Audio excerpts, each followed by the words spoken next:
இன்றைய இன்றைய ஜீவ ஜீவ அப்பம் அப்பம் தேவனுடைய வார்த்தையானது ஜீவனும் வல்லமையும் உள்ளதாயும் இருபுறமும் கருக்குள்ள எந்த பட்டயத்திலும் கருக்கானதாயும் ஆத்மாவையும் ஆவியையும் கணுக்களையும் ஊனையும் பிரிக்கத்தக்கதாக உருவ குத்துகிறதாயும் இருதயத்தின் நினைவுகளையும் யோசனைகளையும் வகையறுக்கிறதாயும் இருக்கிறது.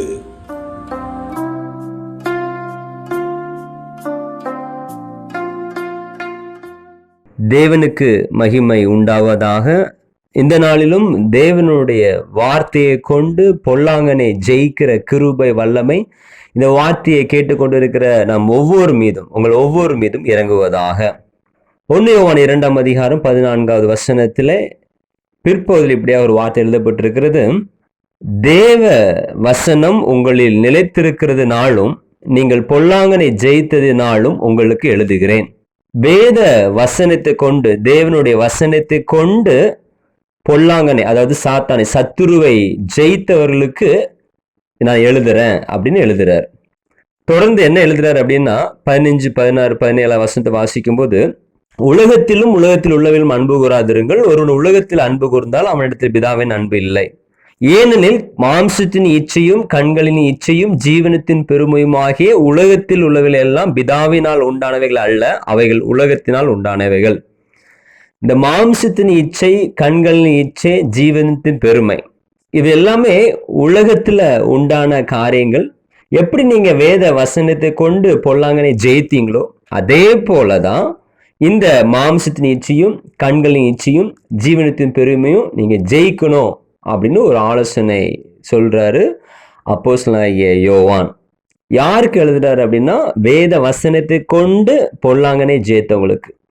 அதுல முக்கியமா ஏன் இந்த மாம்சத்தின் இச்சை, கண்களின் இச்சை, ஜீவனத்தின் பெருமை, இந்த மூணையும் அவர் முக்கியப்படுத்தி பேசுறாரு அப்படின்னா, இந்த உலகத்துல பாவம் பிரவேசிப்பதற்கு முக்கியமாக வழிவகுத்தது இந்த 3 காரியங்கள் தான். கண்களின் இச்சை, மாம்சத்தின் இச்சை, ஜீவனத்தின் பெருமை.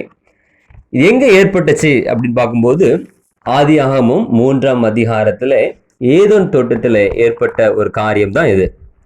ஆதியாகமம் 3ஆம் அதிகாரம் 1 வசனத்திலே, தேவனாய கர்த்தர் உண்டாக்கின சகல காட்டு ஜீவனை பார்க்கலும் சர்ப்பமானது தந்திரம் உள்ளதா இருந்தது. ஸோ இந்த சர்ப்பத்துக்கு பேர் தான் நம்ம சாத்தான் சொல்றோம், பொல்லாங்கன்னு சொல்றோம். இவருடைய தந்திரத்தினால என்ன நடந்துச்சு? 6வது வசனத்துல, அப்பொழுது ஸ்திரியானவள் அந்த விருட்சம் புசிப்புக்கு நல்லதும் பார்வைக்கு இன்பமும் புத்தியை தெளிவிக்கிறதுக்கு இச்சிக்கப்படத்தக்க விருட்சமா இருக்கிறது என்று கண்டு. அந்த கண்களின் இச்சை, மாம்சத்தின் இச்சை, ஜீவனத்தின் பெருமை அப்படின்னு 3 விதமான காரியங்களை யோவான் அங்க குறிப்பிடுறாரு. அந்த 3ம் பொல்லாங்கனால தான் வந்துச்சு, அதாவது சத்ருவனால. அதுக்கு இங்க ஆதியாகமம் 3ஆம் அதிகாரம் 6ஆம் வசனத்துல அதோட எப்படி கம்பேர் பண்ணி நம்மளால தியானிக்க முடியும் அப்படின்னா, அந்த விருட்சம் புசிப்புக்கு நல்லதும், அதாவது புசிப்புக்கு, இது என்னன்னா மாம்சத்தின் இச்சை, சாப்பிட்றதுக்கு நல்லா இருக்கும், புசிப்புக்கு நல்லது, மாம்சத்தின் இச்சை. 2வது பார்வைக்கு இன்பமும், பார்க்கறதுக்கு நல்லா இருக்குது, சூப்பரா இருக்கு, அழகா இருக்குது, இது கண்களின் இச்சை. 3வது புத்தியை தெளிவிக்கிறதற்கு. இதை எப்படி நம்ம தியானிக்கலாம் அப்படின்னா, புத்தி, சிந்தனையில வேறொரு மாறுபட்ட யோசனை, இதுதான் பெருமை, வாழ்க்கை முறையினுடைய பெருமை, ஜீவனத்தின் பெருமை. புத்தியை தெளிவிக்கிறதற்கு இச்சிக்கப்படத்தக்க விருட்சமா இருக்கிறது என்று கண்டு அதன் கனியை பறித்து புசித்து தன் புருஷனுக்கும் கொடுத்தால் அவனும் புசித்தான். இந்த 3 முக்கிய பாவங்கள் தான், மாம்சத்தின் இச்சை, கண்களின் இச்சை, ஜீவனத்தின் பெருமை. இந்த 3 முக்கிய பாவங்கள் தான் அன்னைக்கு தேவனுடைய சாயலாக சிருஷ்டிக்கப்பட்ட அந்த ஆதாமும் ஏவாளும் விழுந்து போவதற்கு மிக முக்கிய காரணங்களாக இருந்திருக்குது. இன்னைக்கும் நம்முடைய வாழ்க்கையில இந்த பொல்லாங்கன், இந்த பிசாசானவன் நம்மளை விழ வைப்பதற்காக, இந்த உலகத்தில் உள்ள இச்சைகளை விழ வைப்பதற்காக மாம்சத்தின் இச்சைகளையும் கண்களின் இச்சைகளையும் பெருமையான யோசனைகளையும் நம்மளோட வாழ்க்கையில சத்துருவானவன் ஒவ்வொரு வினாடி கொண்டு வந்துட்டு தான் இருக்கிறான். இத ஜெயிக்கணும் அப்படின்னா நம்மளுக்கு வேத வசனம் கண்டிப்பா தேவை. அன்னைக்கு எப்படி வேத வசனத்தை கொண்டு பொல்லாங்கனை ஜெயித்தவர்களுக்காக தான் இந்த ஆலோசனை எழுதுறாரு யோவான். இன்றைக்கும் நம்ம வாழ்க்கையில ஏற்படுகிற இந்த மாம்சத்தின் இச்சைகள், நம்ம சரீரத்தில் தோன்றுகிற இச்சைகள், கண்களின் இச்சைகள், ஜீவனத்தின் பெருமைகள், இவளை மேற்கொள்ளணும் அப்படின்னா நம்மளுக்கு ஒரு வேத வசனம் தேவை. இந்த வேத வசனத்தை கொண்டுதான் உலகத்தினால் உண்டாயிருக்கிறதான இந்த மாம்சத்தின் இச்சை, கண்களின் இச்சை, ஜீவனத்தின் பெருமை இவளை ஜெயிக்க முடியும். அதற்கு 1 யோவான் 2ஆம் அதிகாரம் அதே 17ஆம் வசனத்துல யோவான் ஒரு வார்த்தை எழுதுறாரு, ஆவியானுடைய பலத்தினால, உலகமும் அதன் இச்சையும் ஒளிந்து போம், தேவனுடைய சித்தத்தின்படி செய்கிறவனோ என்றென்றைக்கும் நிலைத்திருப்பான். இந்த வேத வசனத்தை கொண்டு உலகத்தினால் உண்டாயிருக்கிற, அதாவது பொல்லாங்கனினால் உண்டாயிருக்கிற இந்த மாம்சத்தின் இச்சையும், நமக்குள்ள எழும்புகிற மாம்சத்தின் இச்சைகளையும், கண்களின் இச்சைகளையும், ஜீவனத்தின் பெருமைகளையும் நிச்சயமாக இந்த வேத வசனத்தை கொண்டு, தேவனுடைய வார்த்தையை கொண்டு நம்மால ஜெயிக்க முடியும். மாம்சத்தின் இச்சையும், கண்களின் இச்சையும், ஜீவனத்தின் பெருமை எழும்பும் போதெல்லாம் அதற்கு விரோதமா நம்ம இப்படியே அறிக்கை செய்யணும். எப்படின்னா, தேவனுடைய வசனமானது ஒரு ஆவியின் பட்டயம். இந்த பட்டயத்தை கொண்டு, அதாவது 1 யோவான் 2ஆம் அதிகாரம் 17ஆவது வசனத்தை கொண்டு இந்த மாம்சத்தின் இச்சையையும், கண்களின் இச்சையையும், ஜீவனத்தின் பெருமையும் நாம வீழ்த்தலாம்.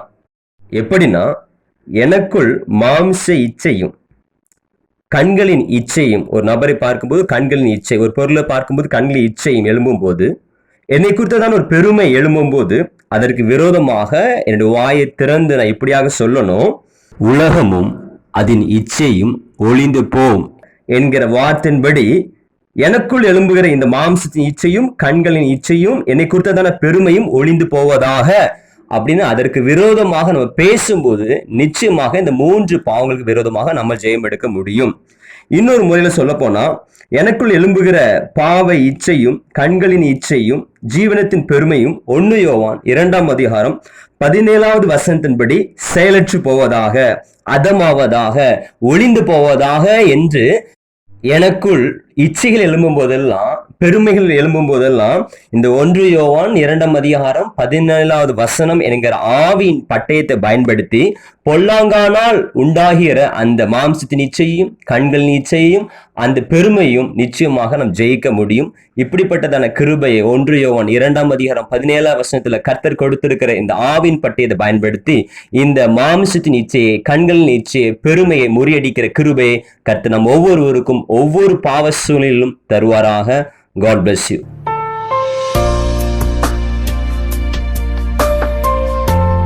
ஆதாமையும் ஏவாளையும் தோற்கடிக்க பொல்லாங்கன் பயன்படுத்தின மாம்சத்தின் இச்சையையும், கண்களின் இச்சையையும், ஜீவனத்தின் பெருமையும் இன்று நான் தோற்கடிக்க 1 யோவான் 2ஆம் அதிகாரம் 17ஆவது வசனம் என்கிற ஆவியின் பட்டயம் எனக்கு தேவை.